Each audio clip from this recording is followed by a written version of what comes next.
We have got another knife from South Africa today. Now, this was loaned in from Alex over at the Knife Box channel. As always, I will put a link to his channel down below. And I will also put a link to my South African playlist, because I have, since knowing Alex mostly, he has lent me in a bunch of South African knives, and I absolutely love when he does. So I put together a playlist that you can go check out of all the South African knives that I have seen so far. So this is from Trevor Burger, and this is the LEXK CFL.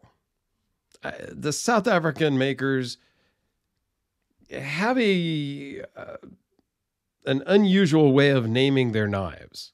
They've all got different things, and I've not taken the effort or talked to them directly about how they come up with the names and why they name them how they do. So I just kind of roll with that. But this is a front flipper, and it has a beautiful fat carbon fiber show side. And it's one of only 20 that was made with the fat carbon. Typically, he'll do this model in a titanium, but this is just awesome looking. Now, you know, I like my carbon fiber. I think I might have mentioned that once or twice on the channel here. And this is done really well. The fit and finish of everything is superb. Titanium clip, titanium lock side.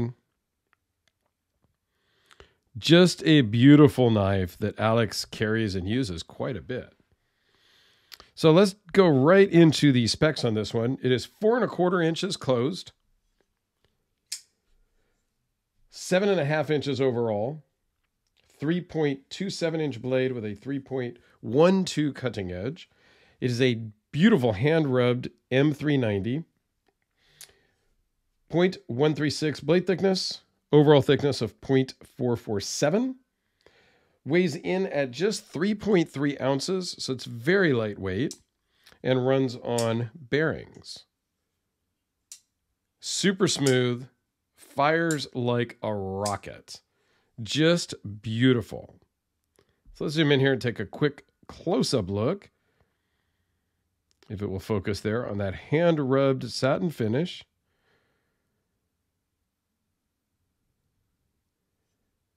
Close-up look at that carbon fiber. Titanium anodized pivot collars.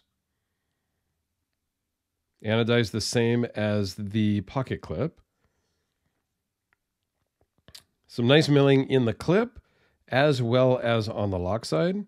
The milling on the clip you really don't feel, but it does look nice, even from a distance.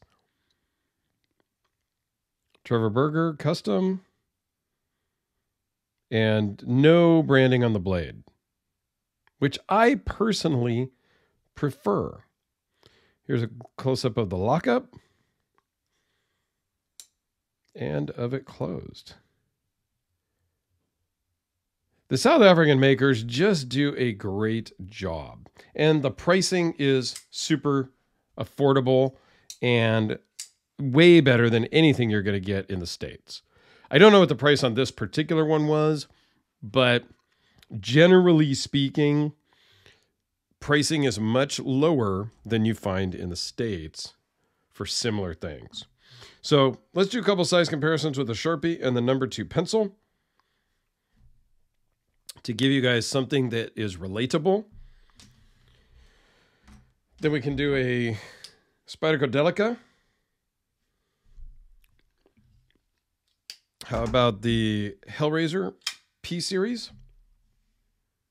Manual, because he does make an automatic now, which I have also.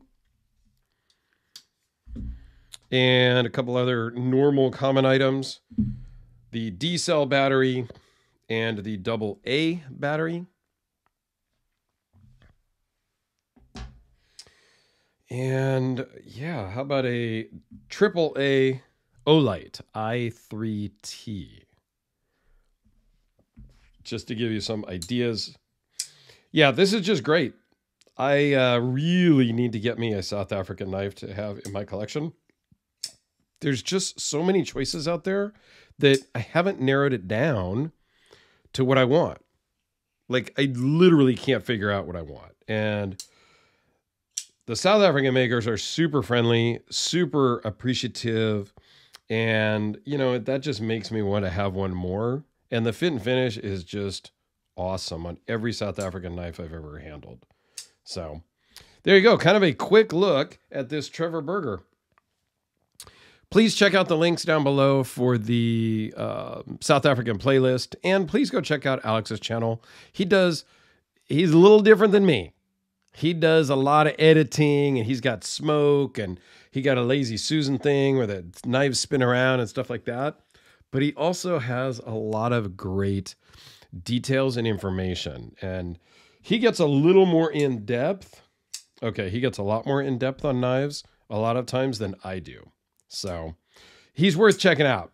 So thanks for watching, everyone. Have a fantastic day, and we'll see you tomorrow.